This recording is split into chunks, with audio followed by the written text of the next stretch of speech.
नमस्कार मित्रांनो, स्वागत आहे तुमचं पुन्हा एका नवीन व्हिडिओमध्ये।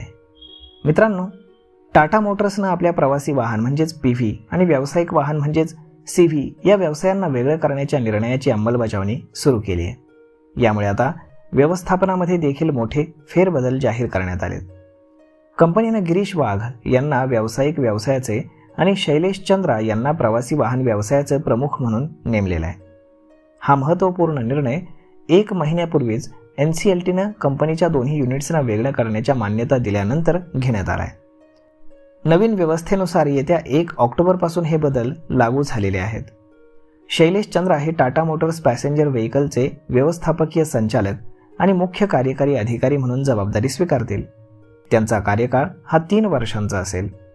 ते टाटा पॅसेंजर इलेक्ट्रिक मोबिलिटीचे MD म्हणून देखील आपले पद कायम ठेवतील। तर गिरीश वाघ जे सध्या टाटा मोटर्सचे कार्यकारी संचालक आहेत, ते 1 ऑक्टोबरपासून आपल्या पदाचा राजीनामा देऊन कमर्शियल व्हेकल या नवीन कंपनीच्या बोर्डामध्ये सामील होतील। वाघ इथे MD आणि CEO ची भूमिका बजावतील।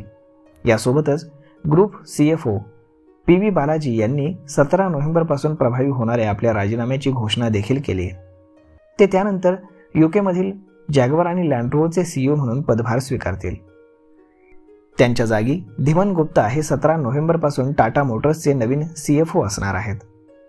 रजिस्ट्रार ऑफ कंपनीज मुंबईमध्ये नोंदणी झाल्यानंतरच डिमर्जरची योजना ही अधिकृतपणे लागू करण्यात येईल।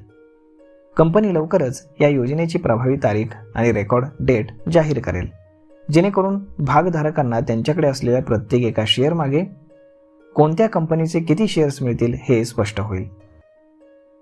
तर मग मित्रांनो, हा व्हिडिओ, ही माहिती तुम्हाला कशी वाटली हे तुम्ही आम्हाला कमेंट करून नक्कीच सांगा।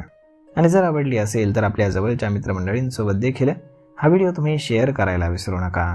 धन्यवाद।